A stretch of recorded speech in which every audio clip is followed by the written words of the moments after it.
जय हिंद दोस्तों, मैं नितेश स्वागत करता हूं आपके अपने YouTube चैनल MNB क्लासेस पे। दोस्तों, आज की इस वीडियो में हम लोग भारत के महत्वपूर्ण व्यक्तियों के उपनाम के बारे में बात करेंगे।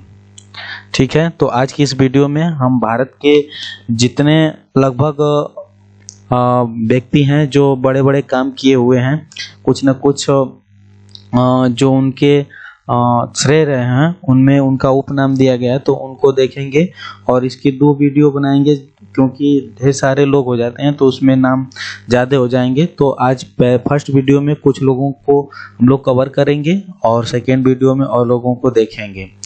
तो आइए एक मोटिवेशनल कोट के साथ इस वीडियो की शुरुआत करते हैं। यही सोचकर हर तपिश में जलता आया हूँ कि धूप कितनी भी तेज हो समंदर नहीं सुखा करते।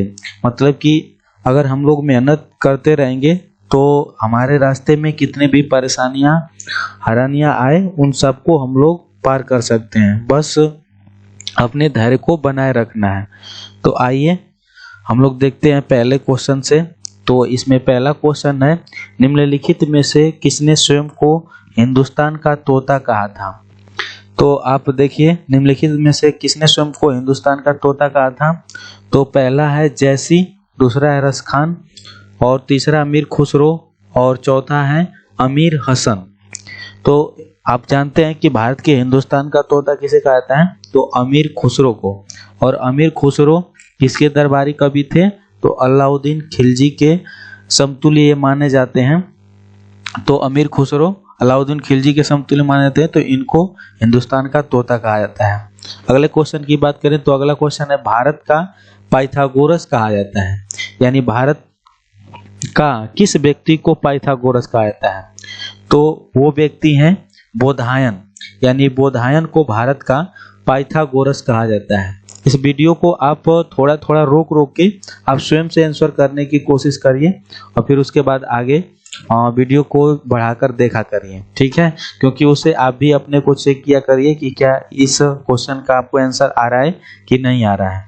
ठीक है, अगले क्वेश्चन की बात करें तो अगला क्वेश्चन है, भारत का शेक्सपियर किसे कहा जाता है?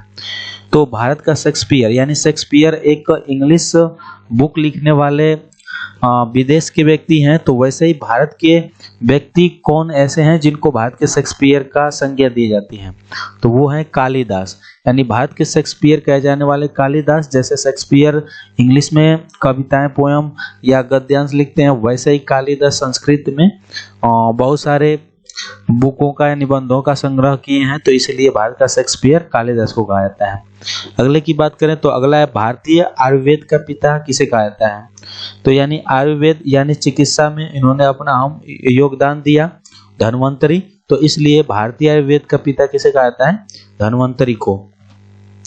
अगले क्वेश्चन की बात करें तो अगला क्वेश्चन है, भारतीय हिंदू नवजागरण का पिता किसे कहा जाता है? यानी जो भारतीय हिंदू हैं और उनको आगे बढ़ाने की काम किसने किया था? तो स्वामी दयानंद सरस्वती। जो स्वामी दयानंद सरस्वती ये हिंदू धर्म को मानने वाले थे। इन्होंने एक नारा भी दिया था, बहुत फेमस था, संस्कृति यानी कि वेदों की ओर लौटो। तो इस तरह से इनको जाना जाता है। ये एक बहुत ही महत्वपूर्ण व्यक्ति रहे जिन्होंने आर्य समाज की भी स्थापना की। तो ऐसे इनको भारतीय नवजागरण के पिता माना जाता है। किसको? तो स्वामी दयानंद सरस्वती को। आगे है, भारत का पिकासो किसे कहा जाता है? यानी भारत का पिकासो किसे कहा जाता है? तो भारत का पिकासो महमूद फिदा हुसैन को कहा जाता है। तो ऐसे ऑप्शन नंबर ये सही हो जाएगा। भारत का पिकासो महमूद फिदा हुसैन को कहा जाता है। अगले क्वेश्चन की बात करें तो अगला क्वेश्चन है, भारत की कोकिला कहा जाता है। यानी भारत की कोकिला किसको कहा जाता है? सरोजिनी नायडू को। और वहीं पे स्वर कोकिला कहेगा तो लता मंगेशकर को। यानी स्वर कोकिला पूछे भारत का तो लता मंगेशकर, और सिर्फ कोकिला पूछेगा तो सरोजिनी नायडू। तो इस क्वेश्चन का राइट आंसर क्या होगा? सरोजिनी नायडू। अगले क्वेश्चन की बात करें तो अगला क्वेश्चन है, भारत का जॉन ऑफ आर्क किसे कहा जाता है? तो भारत का जॉन ऑफ आर्क किसे कहा जाता है? तो रानी गोडयू को कहा जाता है। किनको कहा जाता है? रानी गोडयू को।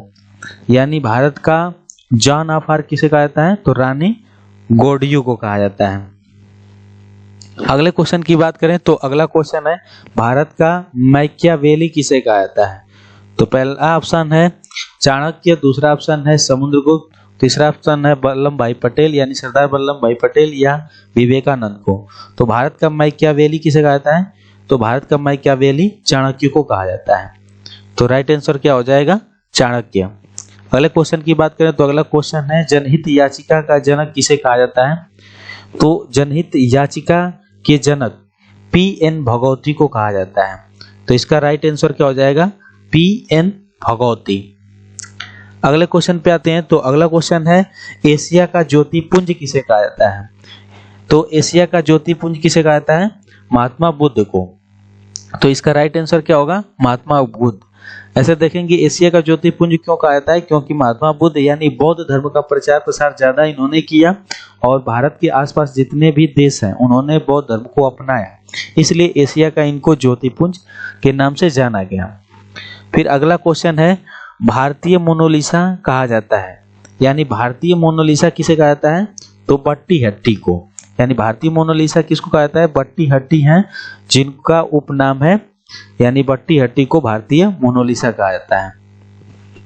अगले क्वेश्चन की बात करें तो अगला क्वेश्चन है भारत का सदी कहा जाता है, यानी कौन ऐसे व्यक्ति हैं जिनको भारत का सदी कहा जाता है। तो भारत का सदी कहे जाने वाले व्यक्ति हसन ए देहलवी हैं, यानी हसन ए देहलवी को क्या कहा जाता है, भारत का सदी। अगला क्वेश्चन है सर्वप्रथम पाई के मान की गणना किसने किया था। तो ऐसे देखे होंगे मैथ में ऐसे पाई बनता है, तो इस पाई के जो मान हम लोग देखते हैं ना 22/7 या और भी एक होता है 3.14 इसका मान होता है। तो इसका सर्वप्रथम गणना किसने किया था, तो इसकी सर्वप्रथम गणना आर्यभट्ट ने किए थे, यानी 22/7 ये लगभग मान है, तो इनका सर्वप्रथम गणना कौन किए थे, आर्यभट्ट। अगले क्वेश्चन की बात करें तो अगला क्वेश्चन है शल्य चिकित्सा का पितामह किसे कहा जाता है, यानी शल्य चिकित्सा के पितामह किसे कहा जाता है, तो सुश्रुत, यानी सुश्रुत को कहा जाता है शल्य चिकित्सा के पितामह। अगला क्वेश्चन है शून्य की देन किसकी खोज माना जाता है, यानी शून्य की खोज किसने किया था, तो ये तो आप जानते हैं आर्यभट्ट ने किया था। आर्यभट्ट कहाँ के गणितज्ञ थे, तो वो भारत के थे, यानी शून्य की देन किसकी खोज मानी जाएगी, तो राइट आंसर क्या हो जाएगा, भारत हो जाएगा। अगले क्वेश्चन की बात करें तो अगला क्वेश्चन है भारत का बिस्मार्क कहा जाता है, यानी भारत का बिस्मार्क किसे कहा जाता है, सरदार वल्लभ भाई पटेल को। यानी बिस्मार्क कहने का मतलब कि एक बिस्मार्क व्यक्ति थे जिन्होंने जर्मनी का एकीकरण किया था। वैसे ही सरदार वल्लभ भाई पटेल को देखा जाए तो जब भारत और पाकिस्तान अलग हो गए और भारत स्वतंत्र हुआ तो भारत में ढेर सारे मतलब कि लगभग 562 देशी रियासतें थी जिनका एकीकरण का श्रेय वल्लभ भाई पटेल को जाता है। तो इसीलिए भारत का बिस्मार्क की संज्ञा दिया जाता है सरदार वल्लभ भाई पटेल को। अगला क्वेश्चन है भारत का तोता या तूती ए हिंद कहा जाता है। तो अभी ऊपर पूछे हैं भारत का तोता या तोती ए हिंद अमीर खुसरो को कहा जाता है। तो राइट आंसर क्या हो जाएगा, अमीर खुसरो। अगले क्वेश्चन की बात करें तो अगला क्वेश्चन है भारत का ग्रैंड स्टोन कहा जाता है, यानी भारत का ग्रैंड स्टोन या भारत का वृद्धा पुरुष किस व्यक्ति को कहा जाता है, तो याद रखेंगे दादा भाई नौरोजी को।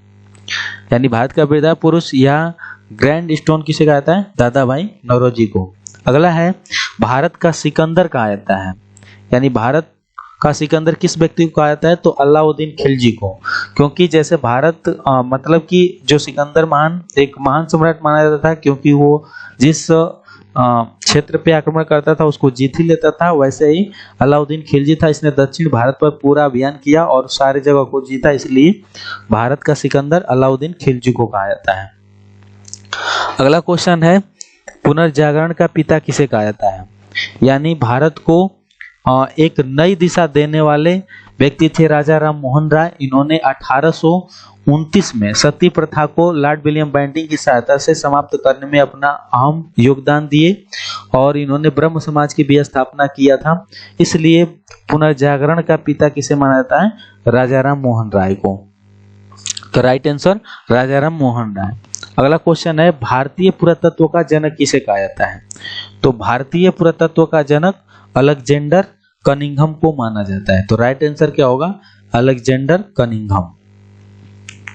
अगले क्वेश्चन की बात करें तो अगला क्वेश्चन है भारतीय प्रौद्योगिकी काल का जनक के नाम बताइए। यानी जो भारतीय प्रौद्योगिकी काल के जो जनक हैं उनको किसको इनके नाम से जाना जाता है? तो इसका राइट आंसर हो जाएगा जेम्स प्रिंसपे। यानी जेम्स प्रिंसपे को प्रौद्योगिकी काल का जनक कहा जाता है। ठीक है, अगला क्वेश्चन है भारतीय बजट व्यवस्था का जनक किसे कहा जाता है? तो जो भारतीय बजट व्यवस्था के जो जनक हैं उनको कहा जाता है जेम्स विल्सन को। यानी जेम्स जो विल्सन है इन्होंने पहले भारतीय बजट व्यवस्था सुधारा था, तो इसलिए इनको भारतीय बजट व्यवस्था का जनक माना जाता है, जेम्स विल्सन को। अगले क्वेश्चन की बात करें तो अगला क्वेश्चन है भारत में हरित क्रांति का जनक कहा जाता है। तो भारत में हरित क्रांति के जनक एमएस स्वामीनाथन को माना जाता है। ठीक है, तो सही आंसर क्या हो जाएगा? एमएस स्वामीनाथन। तो एमएस स्वामीनाथन जो हैं वो भारत में हरित क्रांति लाए थे लगभग 1965-66 के बीच में, क्योंकि 1966 में तो एक तरह से सूखा ही पड़ गया था, तो 65 से लेकर 67 मान सकते हैं कि 1965 से 67 के बीच में एमएस स्वामीनाथन ने हरित क्रांति पे योगदान दिया और जो खाद्य फसलें हैं उन पे अधिक बढ़ावा मिला, और उसमें से मुख्य रूप से गेहूं और चावल, यानी उसमें भी मुख्य रूप से गेहूं पर ज्यादा असर दिखा हरित क्रांति का। तो भारत के हरित क्रांति के जनक एमएस स्वामीनाथन है, जबकि विश्व स्तर पे हरित क्रांति के जनक नॉर्मन बोरलॉग हैं। तो इसका राइट आंसर होगा नॉर्मन बोरलॉग। यानी हरित क्रांति का जनक पूछा जाएगा तो नॉर्मन बोरलॉग, और भारत में हरित क्रांति का जनक एमएस स्वामीनाथन। और याद रखेंगे नॉर्मन बोरलॉग, यानी बोरलॉग पुरस्कार पूछता है कि बोरलॉग पुरस्कार किसमें दिया जाता है, तो याद रखेंगे कृषि के क्षेत्र में। अगला क्वेश्चन है श्वेत क्रांति का जनक कहा जाता है। तो श्वेत क्रांति के जनक कहा जाते हैं वर्गीज कुरियन। यानी भारत में दूध को बढ़ावा देने के लिए या दूध को और रफ्तार देने के लिए ऑपरेशन फ्लड चलाया गया था, और उससे संबंधित है वर्गीज कुरियन। तो इसलिए श्वेत क्रांति या भारत में श्वेत क्रांति के जनक कौन कहे जाते हैं? तो वर्गीज कुरियन। अगला क्वेश्चन है पंचायती राज का जनक कहा जाता है। यानी भारत में पंचायती राज व्यवस्था लागू करने वाले समिति थी बलवंत राय मेहता समिति। तो इसलिए पंचायती राज का जनक कौन कहे जाते हैं? तो बलवंत राय मेहता को कहा जाता है भारतीय पंचायती राज के जनक। अगले क्वेश्चन की बात करें तो अगला क्वेश्चन है स्थानीय स्वशासन का जनक कहा जाता है। यानी स्थानीय स्वशासन के जनक कौन है? Lord Ripon. यानी भारत में स्थानीय स्वशासन चालू करने वाले कौन व्यक्ति थे? Lord Ripon. और अगला क्वेश्चन है कश्मीर का अकबर किसे कहा जाता है? तो जो कश्मीर के जो अकबर हैं वो हैं जैनुल अबूदीन। कौन है? जैनुल अबूदीन। अगले क्वेश्चन की बात करें तो अगला क्वेश्चन है अकबर का पूर्वगामी किसे कहा जाता है? यानी अकबर का पूर्वगामी क्या मतलब कि अकबर से पहले कौन से सम्राट रह चुके हैं? तो अकबर से पहले कौन सम्राट रह चुके? शेरशाह सूरी। क्योंकि इससे पहले मान लीजिए अकबर से पहले इसका लड़का हुमायूं, तो हुमायूं को ज्यादातर परेशान करने वाला कौन शासक था? शेरशाह सूरी। तो इसलिए इसे पूछ रहा है अकबर का पूर्वगामी किसे कहा जाता है? तो शेरशाह सूरी को। अगला क्वेश्चन है लघु अकबर किसे कहा जाता है? यानी लघु अकबर किसे कहा जाता है? तो लघु अकबर दारा शिकोह को कहा जाता है। तो राइट आंसर क्या हो जाएगा? दारा शिकोह। तो यहाँ पे हम लोग की वीडियो समाप्त होती है। वीडियो कैसी लगी कमेंट बॉक्स में अवश्य बताएं। इसका सेकेंड पार्ट जल्द ही हम वीडियो अपलोड कर देंगे। तब तक के लिए धन्यवाद।